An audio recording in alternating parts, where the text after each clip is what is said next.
Locked On Bears, your daily Chicago Bears podcast. Part of the Locked On Podcast Network, your team every day.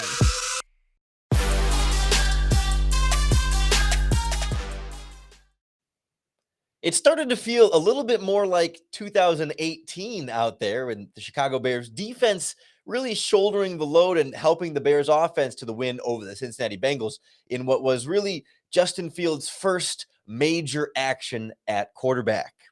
This is Locked On Bears, and I'm your host, Lorin Cox. I'm an analyst for Pro Football Focus, and I'm here to bring you your daily, in-depth Chicago Bears news and analysis. You can follow me on Twitter at CoxSports1. You can follow the podcast on Twitter at Locked On Bears. You can like Locked On Bears on Facebook, join the Locked On Bears Facebook group, and be sure to subscribe to the Locked On Bears YouTube channel to keep up with all of our video podcasts as well. On the show today, we recap Bears-Bengals, what was a wild, exciting game, one that looked to be well in control and then got a little closer than it should have at the end. We'll start with this Bears defense and the turnovers they generated, 3 straight interceptions. Then a couple of shaky moments at the end will kind of encapsulate where this defense stands when it was all said and done. Then we'll break down Justin Fields' performance individually. Look at some of the good, some of the rookie mistakes here and there. And at the end, we'll kind of compare to where Andy Dalton is, separate from his injury, just what we saw from Dalton earlier in this game, playing well, and what the Bears should do with their 2 quarterbacks moving forward. So often, it's been the 2 quarterbacks that's the top story every single game, and it's going to be what everyone's talking about after this game too, but this was really, for me, about this Bears defense. Just like last week, a lot of it was about this Bears defense struggling. This week, it was about the Bears defense really kind of finding itself again, at least for the most part. And it was interesting because after the game, the Bears posted a pep talk, or like the post-game breakdown of Nagy in the locker room. And he's one of the little lines they snuck in there is Nagy said, I told you this week we had to stop 28 or whatever Joe Mixon's number was. The game plan was shut down the Cincinnati Bengals running game. And even Nagy pointed out the final stats was like 20 carries for 69 yards, something 65, something around there for Joe Mixon, under 4 yards a carry. Mission accomplished for this Bears defense. And in return, I think the idea was then to force Joe Burrow to beat you with his arm, coming off of the knee injury, clearly not as mobile or dynamic as we think he could have been, without that injury last season, and still kind of getting back to full strength there. But I think for the most part, the Bengals offense really did struggle until the end to put drives together consistently. They got that field goal in the first half only after Robert Quinn's penalty on 3rd down. It was a 3rd down stop, and Quinn gets the late hit on Joe Burrow. That was kind of a flop. It was definitely a flop. And then they also had a bunch of like the taunting penalties too in this game. The flags were just a little bit weird, right? I mean, of course, when there's a false start or some of those things you can just see clearly and call it, but Cole Kmet's offensive pass interference, there are just a few of those in that one in both directions that just felt a little bit off or unnecessary for sure. But it did start to feel, especially once you got 3 straight turnovers on 3 straight passes, that felt like Vic Fangio 2018 Bears defense. You saw defensive coordinator Sean Desai, again, for the second straight week, get creative with his pass rushers and have some success doing it. On Robert Quinn's sack, he had Khalil Mack and Robert Quinn lined up together over like outside of the left tackle. And then they ran a stunt where Mack goes barreling inside, and then, or no, actually, I think Mack was inside, but Mack kind of runs into the 2 offensive linemen, and Quinn goes around the outside, has a much cleaner path to the quarterback, just an easy sort of one-on-one where the offensive tackle and offensive guard are trying to figure out who they're supposed to block over there. And it's those kind of things that your defensive coordinator can do to set things up better for your pass rush up front. And then once the pass rush gets going, Joe Burrow gets a little bit uncomfortable. He starts staring down some of these throws, trying to get rid of the ball more quickly. Roquan Smith reads it the whole way, boom, pick 6. Then Jalen Johnson reads it the whole way, steps in front of the curl, right? It becomes a little bit more predictable, but they also get some more of that energy defensively as well, that it just feels like guys were more fired up, ready to go out there and do some damage and just find that something, that juice, that mojo, whatever you want to call it, that it felt like they had 3 years ago now in 2018. As the game went on, maybe you could notice some little cracks here and there throughout in the defense. We saw Duke Shelley struggle here and there to give up some completions there. Bears do not have an answer in the slot. Kindle Vildor down the stretch at the end there started struggling too. He gave up one of the touchdowns or I think maybe both of the touchdowns, now that I think about it, not not his best performance and best showing either, right? There's some questions there. I mean, even Eddie Jackson and Sean Gibson had a couple of missed tackles, even though Eddie Jackson did have the forced fumble and Gibson did pick that up. I also didn't like how Eddie Jackson played that touchdown pass where he was the deep safety for Vildor and just overran the receiver and ran into Vildor. Like you can't be an elite NFL free safety and make those kinds of mistakes. And those mistakes are still there for both Jackson and Gibson, where you just can't have them there from veterans on the back end, especially when you have young, inexperienced cornerbacks also struggling in the game. But even so, even with those cracks, even with a couple of late touchdowns, they still held the Cincinnati Bengals to 17 points.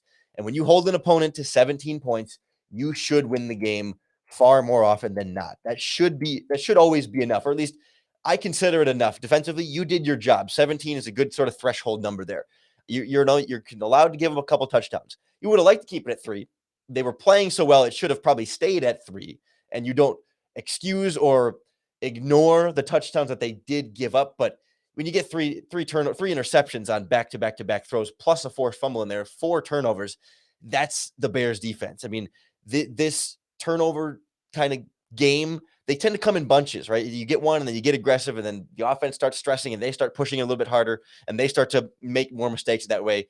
That's how it starts to come together. So I think Bears defense looking for this to be a sign of greater things to come. Maybe the Bengals, a lesser opponent in terms of talent overall on their schedule. It's a lesser opponent than they had last week at the Rams, and probably a lesser opponent than what we're going to see next week with the Cincinnati Bengals, or with the Cleveland Browns, excuse me. But that's when they're going to need this Bears offense to step up. And maybe, just maybe, it'll be on Justin Fields' shoulders to do so. We'll break down Fields' performance and then kind of see where the Bears will be left at quarterback from here next on Locked On Bears. Hey, Bears fans, I want to tell you about an incredible app for anyone who ever buys gasoline for your car. It's something I think can apply for most of us, and you really do need to know about it. It's called Get Upside. Listeners of this podcast with Get Upside can get 25 cents for every gallon of gas every time they fill up. You just download the free Get Upside app in the App Store or Google Play right now. Now, if you use our promo code TOUCHDOWN, you can get a bonus 25 cents per gallon on your first fill up. So that's 50 cents a gallon cash back the first time you fill up your gas. I mean, with gas prices going up, imagine getting some of that cash back. You don't have to feel it so much at the pump every time with the app Get Upside. Again, the app is free, and you enter our promo code TOUCHDOWN to get as much as 50 cents per gallon back on your first tank. And some people who drive a lot are making as much as $200 to $300 a month in cash back. And there's no catch. The cash back gets added right to your account. You can cash out anytime to your bank account, PayPal, an e-gift card for Amazon and other brands. So just download the free Get Upside app. Again, promo code TOUCHDOWN for up to 50 cents per gallon back on your first tank. Certainly had a lot in the tank for Justin Fields as he came in the game against the Cincinnati Bengals. Wasn't exactly how we were expecting it to play out, but he was ready, right? We heard from his teammates and his coaches that Justin Fields looked ready, was making wow plays in practice, and seems like whenever he was going to get the opportunity, he was going to be able to do something with it. And we definitely saw flashes. Now, there were rookie moments in there too. Rookie mistakes, interception, a fumble, a strip sack in the pocket, so a couple of false starts directly on the quarterback. Not something that you typically see anywhere around, but I don't think those really tell the story of the game, even though that seems to be sticking in the mind of a lot of Bears fans. Like I try not to be surprised anymore, but I still am when I have seen at least one person say, well, clearly Fields didn't look ready. Let's make sure we get Andy Dalton back out there against the Cleveland Browns. And I just don't think anything could be further from the truth. Justin Fields it impressed me more than what I thought we would see the first time he really was handed over the reins, especially in a situation like this where it's halfway through the game, or it's the second quarter, and he's got to sort of pick up where Dalton left off on the fly. This was not preparing all week with the starters against this defense and being able to kind of execute from start to finish. This was just get in there and make it work as you go along. And I think that was so critical to some context for Fields, especially because I think when you look at the interception, and tomorrow's podcast, we'll break down the tape a little bit more in depth there and kind of see exactly what was going on coverage-wise, but some kind of defensive lineman or someone who was pass rushing dropped back late, started pass rushing, and then 1-2 seconds into the play, then dropped back into coverage. And so Justin Fields is reading the defense, sees his receiver open, and is just going to throw it to an open receiver over the middle for what should be an easy completion. And, standing in the pocket, there's a lot of moving bodies and a defensive lineman dropping back there. I would get the impression he didn't see him. And I'm not trying to excuse it as though it's fine or it's good or you want him to do that. But I think when you try and add some context to it, I feel like that's an interception that a lot of veteran quarterbacks make. Maybe Tom Brady doesn't make that. Maybe Aaron Rodgers, Patrick Mahomes don't make that. But we don't have to put Justin Fields in those categories in the first game of his career. It's a mistake he can learn from and not make again, and expect when he sees, expect to know if somebody's a little bit too open that maybe someone should be there, right? It's still a learning opportunity. It's not just all is forgiven, but it does feel like it's not something to harp on as though, oh man, he just had no idea what was going on or made a terrible throw, or it was the right idea. It just wasn't the right execution when it was all said and done. Same kind of thing with the fumble in the pocket, the strip sack. This one, less excusable, right? That's bad. I mean, he needs to have better ball security, 100%. Put two hands on the ball. I also feel like, he's a playmaker and he wants to make plays downfield, and he has his eyes downfield, and he's trying to scramble out of the pocket, and it is his blind side. So he's not, in his first game, is he expected to really feel that pass rusher going straight for the ball there when he's just trying to make a play? I mean, yes, he should and needs to improve that and get better at it, but I'm not overly concerned as that being a trend of Justin Fields isn't ready to be in the pocket and escape pressure, because we've seen him do it already multiple times and have a lot of success. So I think those mistakes for me were heavily, heavily, heavily outweighed by successful downfield passing, explosive passing plays, scrambling out of the pocket and converting first downs on third down just with his legs. It was, even when he makes mistakes, we saw this against the Rams too, wrong read on the read option. He kept it when he should have given it on his first read option play, but he spun out of Trey Hendrickson's tackle, and still picked up the first down, despite there being an unblocked defender who played it perfectly to tackle Justin Fields. He's good enough to overcome his own rookie mistakes. And I think that's what stands out so much to me as to why he's ready and why the Bears need to keep rolling with him moving forward. And I think the whole narrative about his performance in this game would completely have changed. Completely 180. No one would be worried about Fields and talking about, is he ready? If Allen Robinson catches that touchdown pass in the near corner of the end zone, perfect ball, dropped it right in the breadbasket. Chidobe Awuzie, the cornerback, was in good spot, right? It was not terrible coverage, but it was completely catchable and absolutely should have been brought in by Allen Robinson. If you have that touchdown on Justin Fields' stat line and you have those extra 7 points on the scoreboard, I think we're talking about Fields very, very differently. Plus, you add in the Cole Kmet offensive pass interference play where he caught it for 15 yards, but it was called back. There was a Darnell Mooney drop on the sideline. There was an out-of-bounds catch where they couldn't get their feet in bounds. There were 3 or 4 or 5 impressive downfield throws from Justin Fields where the throw was perfect or as good as it needs to be, and he didn't get the yards or the touchdown for any of them. And that's where I think we didn't really get to see the full gamut of what Fields' influence on this offense can be, because the receivers and sometimes the offensive line weren't always there to be there to hold up their end of the bargain. Fields did quite a bit on his own, created a lot, but I really think the whole discussion about this game would be very, very different if those passes are caught and kept. But I really think the bigger picture here is that this is how he gets better.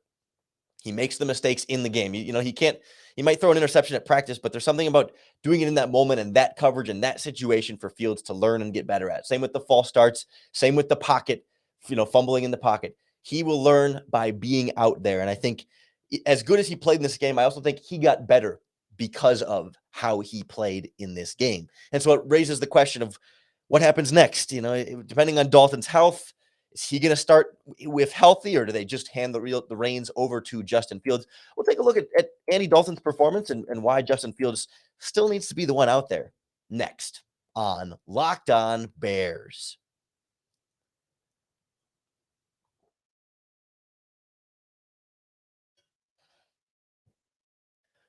Does this sound familiar? You've got one device that lets you watch the game live, another that lets you stream your favorite shows. You're watching sports highlights on your phone, and you've got your neighbor's best friend's login for the good stuff. Well, I want to tell you about a simple way to get all that entertainment you love without the hassle. And it's a great way to finally get your TV together. It's called DirecTV Stream, and it brings you live TV and on demand favorites all together like never before. So you can watch your favorite shows, movies, and sports all in one place. That means no more juggling remotes and no need to buy another device ever again. And the best part is there's no annual contract. So get rid of the clutter and the confusion and get your TV together with DirecTV Stream. You can learn more at directv.com. That's directv.com. Compatible device required. Content varies by package. My favorite package to get in the mail is a fresh box of Built Bars from our friends who make the world's best tasting protein bars. They truly are. They taste like candy bars, but they have all the nutrients of protein bars. So covered in 100% real chocolate, every single Built Bar, totally chocolate covered all over. It's soft, it's easy to chew, it's sweet, it's delicious, but it's low sugar, low calories, high fiber, and high protein. They've got a bunch of delicious flavors. I've tried them all. None of them are bad. I've not had a bad Built Bar flavor, but if you try them, I promise you will find one you love.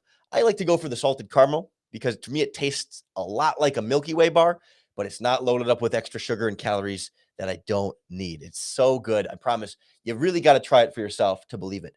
Head on over to builtbar.com and use our promo code locked on to receive 15% off your next order. That's promo code, locked 15, LOCKED 15, locked 15 for 15% off your next order at builtbar.com.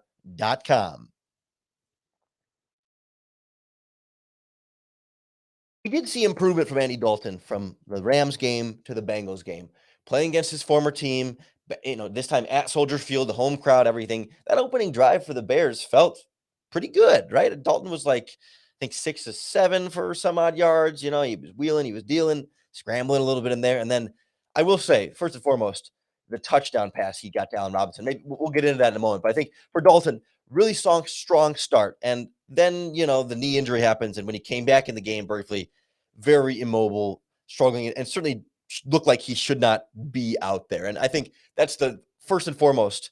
If Dalton is injured, do not play him, right? I mean, he wasn't as good injured, and you protect the knee just to be safe. Matt Nagy said after the game, pretty sure it's not a torn ACL. We'll see. Maybe by the time you're listening to this podcast, we'll have a little bit more details on what it's going to be. But as of Sunday night, the night of the game, we don't know for sure the full extent of the knee injury. So first and foremost, if he's injured, do not play him. You have Justin Fields anyway.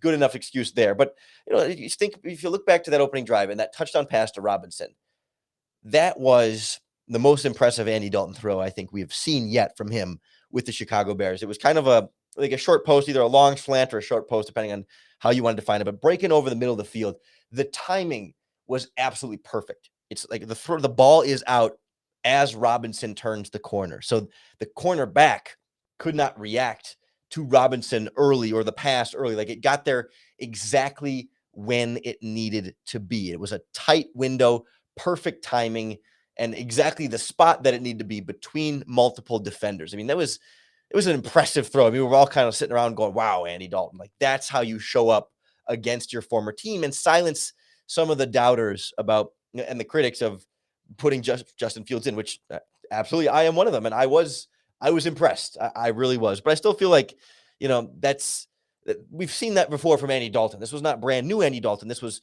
peak Andy Dalton for sure. And I think that amount of perfection of timing and just a tight window accuracy, I don't know if Justin Fields is there yet, to be honest. I'm not sure if Justin Fields, just having not practiced with Allen Robinson to the same extent that Dalton has and not played in NFL games as much as Allen Robinson has with Andy Dalton, I'm not sure Justin Fields makes that throw in that same way. And I think he can and will be good enough there, but especially I think once the rest of the offense catches up, because the touchdown drop by Allen Robinson was a beautiful throw that was, veteran quarterback level for sure, that maybe Dalton, that kind of level of throws. Absolutely. But I think I was a little bit surprised to see Justin Fields then not get some of the same offensive structure that Andy Dalton did early in that game. First drive, it was a lot of play action. The Bears only ran the ball twice, and I think they had 3, 4, 5 of the play action passes out of the 7 that Andy Dalton had run, and it helped create some space for those guys and suck in the linebackers a little bit and make the cornerbacks have to doubt a little bit and keep the pass rushers from just pinning their ears back and getting after the quarterback, right? We didn't really see as much of that with Justin Fields. We didn't see the moving pockets with Justin Fields, the designed rollouts. Fields created for himself with his legs and scrambled, but it wasn't some of those things that make things easier on your rookie quarterback. And I wonder if, it's easy to throw Nagy under the bus and say, oh, well, what is he doing? How does he not know to support his quarterback in this way? I mean, I think it can be a little bit too easy to say that without having the full information here. That I wonder if part of that is, they had game planned all week for Andy Dalton in this offense, and Justin Fields kind of goes in and they sort of already had plans in place for how they wanted the game to go. And it's a little bit hard to totally tweak your game plan on the fly. The halftime adjustments thing is kind of a myth. It's going on around football Twitter a little bit lately, which is, I'm glad to see that there's not really enough time in halftime to truly make like drastic halftime adjustments. More of the adjustments happen on the sideline in between drives, if we're being totally honest. But that's probably a discussion for another podcast. But, you also wonder if Justin Fields is a little bit more limited than Dalton in terms of the playbook, where Nagy thinks he can go with certain passes. And maybe they want to keep things a little bit more simple for Fields and just say, you know what, just focus on dropping back to pass. I mean, you can make the argument that they should have made it simple on Fields by saying, no, just roll out. Yes, but they picked a certain part of the offense that for Fields to just kind of stick with a little bit. I mean, there was a lot of shotgun, and for the most part, a lot of that play action, the rollouts do come from under center. So maybe they wanted Fields to be more comfortable in the shotgun offense that he ran at Ohio State. You can start to weave a little bit of an answer to why we didn't see as much of that. Or maybe sometimes Nagy feels a little bit limited by the rollouts or the moving pockets to where, you're cut to half the field there, and it's not as open as a full drop back pass where you can go through more of a full field progression. And maybe Nagy feels like he wanted to be able to open things up more, that now he's got Fields in the game who's got the arm and the talent to make those downfield throws. There's not as much of that space in the half field offenses of rolling and moving the pockets, and sometimes with play action too. So, being able to spread things out a little bit more with Fields maybe could be some of Nagy's motivation there as well. It's not a perfect explanation. I still would have done more play action and more moving pockets, and they should do more of that moving forward. But I think those are a couple of potential explanations as to why we didn't see more of that, even though we should still have seen more of that. It doesn't fully excuse it. Just looking to kind of understand maybe is a better way of coming after it. But I think, in that first drive and first couple drives before Dalton got hurt, we did see he had some good mobility. Good job getting out of the pocket and scrambling in a way that was like, wow, Justin Fields is not the only one that can run. And of course, that leads to his injury, which has extreme irony for Dalton, that he's trying to be the mobile one to show that they don't need the mobile one behind him. And the mobile quarterback the mobility is part of what gets him hurt. But I will say the thing that really stood out for me from Dalton, besides that touchdown throw, was the pocket presence, especially compared to Justin Fields, that Dalton had such a good feel for pressure and getting out of there, not getting out of there too early, but also not getting out of there too late. And that was something he struggled a little bit of that last week against the Rams. He took a couple of sacks that he really shouldn't have. But I thought in this game in particular, he just knew how to step up and avoid rush and then know when to scramble and get out of it and know when to keep his eyes downfield. There's an area where he was and is currently better than Justin Fields. Again, Fields can get there, and the best way Fields is going to get there is by playing more. I think Fields was a little early to leave the pocket on his first couple of drives. I think he settled in a little bit as the game went on, but then took the strip sack when he probably should have got out of the pocket sooner, right? So it's a feel thing, right? It's a feel for Fields. He's got to be able to feel it, but the only way you feel that pressure for real is in games, because they can't hit the quarterback at practice. They can't really get that close to him and put that real pressure and that real feeling so he can hang in the pocket, get his two-hand touch, and still throw the ball. He's only going to learn that by being in actual games against actual opponents. He's only going to get better as he develops and grows more and more. I think he's already better than Andy Dalton as he is right now today, and I think he's only going to then get even better from there. So I think we should stop the charade of playing Dalton and Dalton giving the Bears the best chance to win. Dalton played well, played better than he did against the Rams, and showed us progress. But Fields showed us so much more, and that's why, regardless of Dalton's status, you got to go with Fields moving forward. You can lie and say, oh, Dalton's knee, blame it on the injury, put him on injured reserve for all I care.